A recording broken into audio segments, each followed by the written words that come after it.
Uma dor de cabeça gigante. É a nossa reportagem do dia aqui do Balanço Geral. Enorme. Pensa você compra um carro, ok?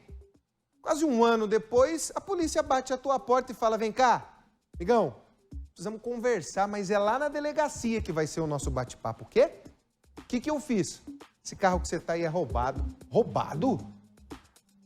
Eu fiz transferência, eu paguei imposto, eu pus seguro no carro, tá tudo em dia. Como o carro é roubado?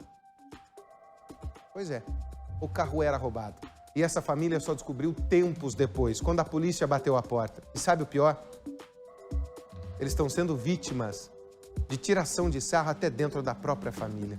Como é que acontece um golpe desse em que até loja transferiu o carro? Como é que é isso? Dá uma olhada. Imagine você realizando o sonho de comprar um carro. Você vai numa loja, escolhe, fica fascinado com tudo que está vendo. E aí, depois faz todo aquele trâmite, faz a burocracia, assina os documentos, entrega as procurações e faz o financiamento do carro. Você circula por ele durante vários meses, mas nesse tempo, a Polícia Civil está de olho em você. Foi isso que aconteceu com uma família que mora aqui em Curitiba. E a história deles pode deixar você arrepiado. O carro que eles compraram na loja era roubado. No ano passado, esse homem que prefere não se identificar comprou um carro em uma loja de Fazenda Rio Grande, na região metropolitana de Curitiba. Até o financiamento e o seguro ele fez o veículo, mas começou a desconfiar quando policiais foram até a casa do sogro dele perguntar sobre o carro. Um dia, às 9 horas da manhã, a Polícia Civil bateu lá na minha casa, na porta, procurando pela Beatriz, aí pediu que a gente comparecesse na Furtos e Roubo, que era um assunto sobre o Jeep. Aí a gente foi na Furtos e Roubo no dia seguinte e o Jeep ficou preso, que era clonado. De acordo com o comprador, tudo foi feito da maneira certa, até que em fevereiro desse ano, a polícia foi até a casa dele e pediu para ele e a esposa comparecerem na delegacia. Recebemos a intimação, né? Falou que tinha que comparecer na Furtos e Roubo, que era algum assunto sobre o Jeep que não poderia falar, que estava em investigação. Quando você chegou na Furtos e Roubo, já receberam a gente, é o Jeep roubado e tal. Estacionamos lá no estacionamento, ele conferiu a numeração do vidro e viu que já era o clonado. O carro que eles compraram era, na verdade, de outra pessoa. Aliás, os dados eram de outro veículo e o deles era clonado. O verdadeiro carro é também registrado em Curitiba. O verdadeiro dono só descobriu o que estava acontecendo quando tentou pagar o imposto de 2020.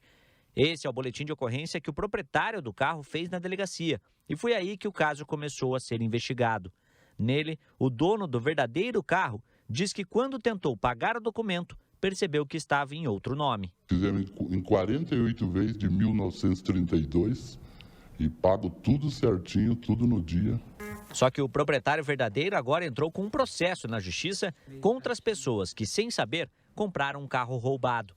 A família que ficou sem o carro ainda pode ter que pagar por algo que nunca imaginou acontecer. Ele está pagando o financiamento de um carro que não é dele, que está apreendido. Inclusive, gerou até um processo do carro clonado, que o proprietário entrou contra o meu cliente também. Teve os gastos também com a Toro. Eles que tiveram que fazer o emplacamento, despachante, o contrato, a assinatura que foi feita, que foi reconhecido firma do contrato do acordo, eles que tiveram que pagar. A loja não se disponibilizou em pagar. Então, assim, está bem delicada a situação, sabe? Não está tendo assistência nenhuma. E nós viemos, então, até a loja de veículos conversar com o proprietário e entender o que de fato aconteceu. E descobrimos que ele também pode ter sido vítima de toda essa situação. Ele prefere não gravar entrevista para preservar a imagem do estabelecimento, mas já apresentou à polícia todos os documentos originais de um carro que era roubado. A pessoa que vendeu o carro na loja mora na região metropolitana de Curitiba e trabalha com obras, mas a identidade não foi revelada para não atrapalhar as investigações. E o caso é investigado aqui na Delegacia de Furtos e Roubos de Veículos de Curitiba. A polícia não quer dar entrevista para não atrapalhar as investigações, mas o que ficamos sabendo é que algumas pessoas já foram ouvidas e a polícia já descobriu que o carro roubado que foi vendido foi roubado também na cidade de Curitiba. O que a polícia quer entender agora é como documentos falsos e também assinaturas falsas foram aprovadas em um tabelionato da cidade. Enquanto isso, as pessoas que compraram o carro roubado viram alvo de críticas dentro da própria família e piada dos amigos, que ficaram sabendo do caso. O meu sogro foi até processado também, entendeu? Sobre isso daí.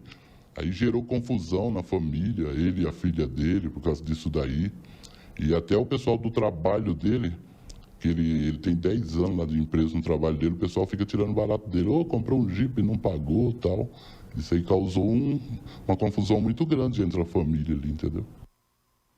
Gente, nós estamos aqui com um especialista nesse assunto, que inclusive dá aula na Escola Superior de Polícia Civil sobre fraude em veículos, sobre documentação, identificação, que é o advogado Igor José Algar, que vai bater papo com a gente agora. Doutor, boa tarde, obrigado por estar aqui no feriado conversando com a gente. Boa tarde, para mim é uma boa oportunidade, também sou grato. Boa tarde. Agora, doutor, que fraude bem montada. Isso não é coisa de amador, não. Quem fez isso aqui é bem profissional, né, doutor? É uma fraude muito profissional, porque podemos observar que a fraude não é apenas na documentação no veículo, exato, mas também nos sinais identificadores, como chassis, selos, números de vidro e também em toda a documentação. Então, eles recarimbam o carro inteiro, doutor, é exatamente isso?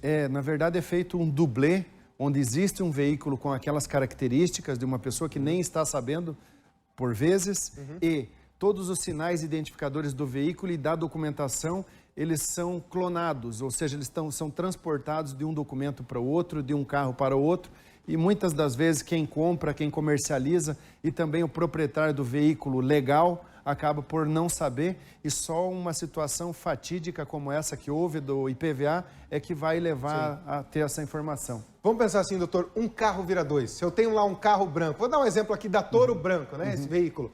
Tem outra igualzinha circulando por aí, exatamente isso, doutor? Exatamente isso, com os mesmos sinais, com a mesma placa, com o mesmo número de chassi, com o selo, com os mesmos sinais identificadores, inclusive a documentação, tendo nesse caso que foi financiado o recibo de compra e venda, o documento único de transferência, e também o de licenciamento, que é para a circulação do veículo com as mesmas informações, exatamente idênticos.